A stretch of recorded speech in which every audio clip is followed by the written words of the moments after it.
Buddha. Hi guys.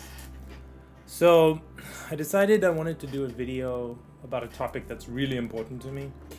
Basically, about 9 years ago, I was bipolar. And I know that shocks a lot of people that know me now, but I used to be really depressed. I went to go see a doctor, and he had prescribed lithium, and I was on lithium for about 2 months, and I felt really horrible. I felt more like numb towards things. It wasn't that I was happy, and it wasn't that I was any more depressed, but I felt kind of numb towards things. So around the same time, my brother came home with this movie called The Secret. It's like one of those spiritual movies, like mindset and like positive thinking, self-help kind of things, but it really opened my eyes to this new way of thinking about life. So I kind of started researching about meditation, came across a few articles on it, and started practicing it. Within about a week of it, I noticed a significant shift in the way I was feeling, even on the lithium. So I decided to take the lithium out of the equation and stop using it. Within about a month or two, I noticed huge changes, not just in my own way of being, but in the way I was interacting with other people. I noticed that I was happier with people. I was more at peace. I felt more loving, more compassionate, and more helpful to people around me. I could help with more, positive affirmations and things to my friends and family. So for the next few years, I started really taking meditation quite seriously.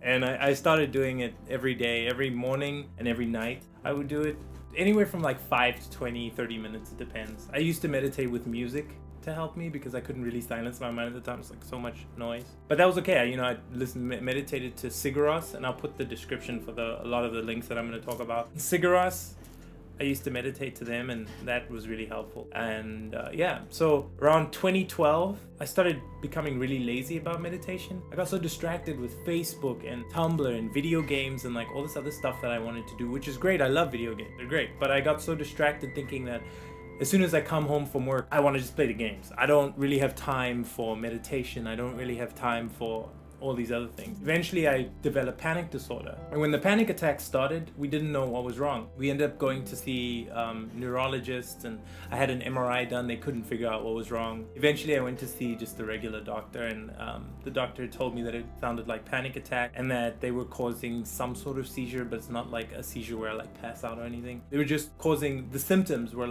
disassociation, confusion, a lot of the weird, things I was doing around the house were really hard to explain. So finally I had a description of it. So I went online and looked up cures for panic attacks, and it was really hard to find some that were really good answers. A lot of it was talking about medication. And my doctor had prescribed a benzodiazepine to me, which I didn't want to be on medication again. And so suddenly it hit me, oh my God, I was really lazy for 1 whole year. I stopped meditating. I said, oh my God, I just got to get back into meditation. So eventually I watched a video by Dan Harris, who's a news reporter and had a panic attack, and I watched that video and it instantly clicked for me because I could relate to that. I watched the video and I started meditating again, and this time I was even more serious. So this time it was 3 times a day I was meditating.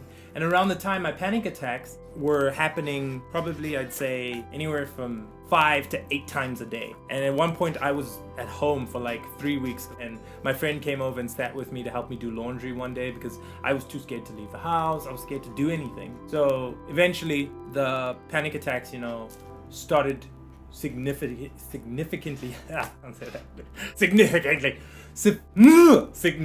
going down. The panic attacks stopped happening as much. They went from happening 4 or 5 times a day to maybe once a week. Eventually from that to none, virtually none. And so I still experience depression ever since I first started doing meditation.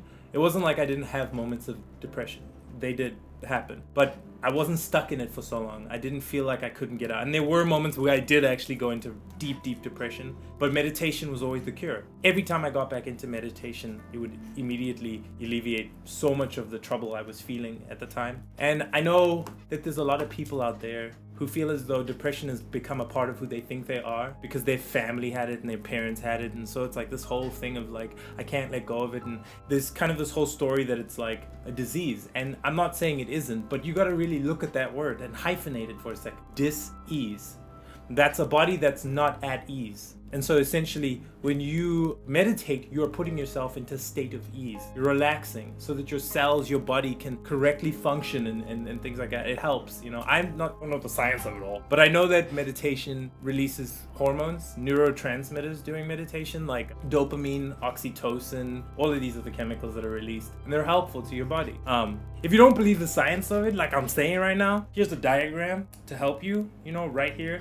This whole diagram will explain it. I don't know what this means, kinda. But no, if you look at the difference, you can tell that there's different activity on the brain. But like I said, I don't know the science of it. All I know is what it's done for me and in my experience. I know it does grow the gray matter in your brain associated with compassion and love and empathy and things like that. I think meditation is a portion of my happiness. There's also physical fitness.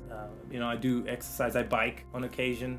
And then there's also just my normal kind of health, which is like doing what I love essentially, which is making videos, for instance, or playing piano, whatever it is. So meditation, it isn't some spiritual practice completely. I know a lot of people think it's like, oh my god, you gotta tap into the universe, but no, it's more like exercise for your brain. Really just sitting down quietly and putting your brain at ease, because we're active. We are active people. We're human doings. And I got so caught up in the doing that I forgot about the human being, the being aspect of who I am, which is to sit in stillness.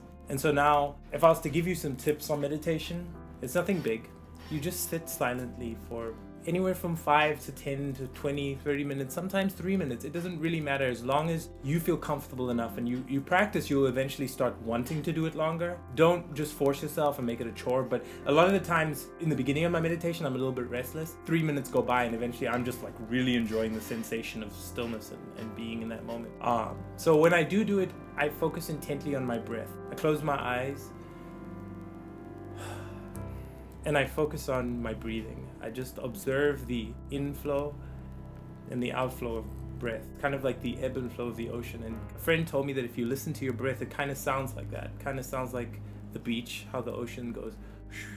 So that's kind of what it is to me. I still have panic attacks once a month, twice a month sometimes, but I'm not scared of them when they happen anymore. I know exactly what's going on in my body. And so I know there's a lot of people out there who struggle with it and don't really know any ways out aside from medication, but there are ways out. We are not born to need medication. Our bodies are much more capable than we give them credit for. So I really hope this video has helped people out there, because I know I struggled with it for a really long time, and I think meditation is very crucial for everyone to practice. I think it should be a part of your daily exercise. If you're working out in the gym, I think meditation should be something you do right afterward. It helps me focus if I'm gonna do videos and things like that. Even recording this video made me a little bit anxious, and I noticed that. I was like, and I had trouble recording it, but I meditated before doing it, and I calmed down completely, and I was able to focus enough. And so it's really helped a lot. And I really appreciate everyone who follows me and subscribes to my channel, and I really hope I've helped some people out there who are looking for help. I'll put a whole bunch of descriptions and links.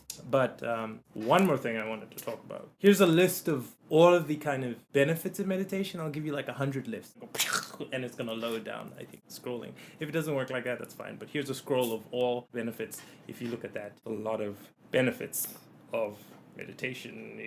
Yeah. And so I want to say thank you to everyone who subscribes to my channel. I appreciate you guys so much, and I hope you like my new camera. It's really awesome. I'm really enjoying it, and I'll be uploading a lot more videos soon. Yeah. So anyways, I'm gonna check y'all out. Thanks for watching. Subscribe to my channel. Subscribe, hit that goddamn button, and like this video and share it on Facebook with your friends, and Twitter and Instagram and all the other social media that you got, whatever you got. Thank you so much. I love you guys so much. Peace out.